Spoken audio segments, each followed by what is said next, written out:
গেল ৪ মাসে দেশে প্রবাসী আয় ২৬% বেড়েছে বলে জানিয়েছেন প্রবাসী কল্যাণ ও বৈদেশিক কর্মসংস্থান উপদেষ্টা আসিফ নজরুল। সকালে আন্তর্জাতিক অভিবাসী ও জাতীয় প্রবাসী দিবস উপলক্ষে আয়োজিত অনুষ্ঠানে তিনি বলেন, প্রবাসীরা শরিয়াহ ভিত্তিক ব্যাংকগুলোর মাধ্যমে বেশি রেমিটেন্স পাঠায়। বিগত সরকার পরিকল্পিতভাবে টাকা লুটপাট করে ওই ব্যাংকগুলোকে দেউলিয়া করে দিয়েছে। বিদেশে কর্মীরা যাতে হয়রানির শিকার না হয় এবং দূতাবাসগুলো থেকে যথাযথ সেবা পায় সেজন্য প্রয়োজনীয় পদক্ষেপ নেওয়া হচ্ছে।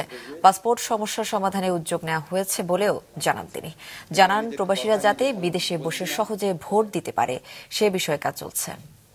উদ্যোগ নিয়েছি, খুব গর্ব করে বলার মতো কিছু না, কিন্তু আপনারা কর্মকর্তারা আছেন, পূর্ববর্তী বছরে এই সময়ের তুলনায় আমাদের রেমিটেন্স ২৬% বৃদ্ধি পেয়েছে। যে প্রবলেমটা সেটা হচ্ছে বিদেশে দূতাবাসে আপনাদের প্রচুর হয়রানি হয়। চেষ্টা করব আপনাদের হয়রানি কমানোর জন্য আমাদের মন্ত্রণালয় থেকে যতটুকু করার সেটা করব। পররাষ্ট্র মন্ত্রণালয় থেকেও চেষ্টা করা হচ্ছে, বাট আমাদের আসলে মাইন্ডসেটটা পরিবর্তন করা দরকার। মাইন্ডসেট পরিবর্তন না করলে এটা সম্ভব না, আমরা যতই উপর থেকে নির্দেশ দিই।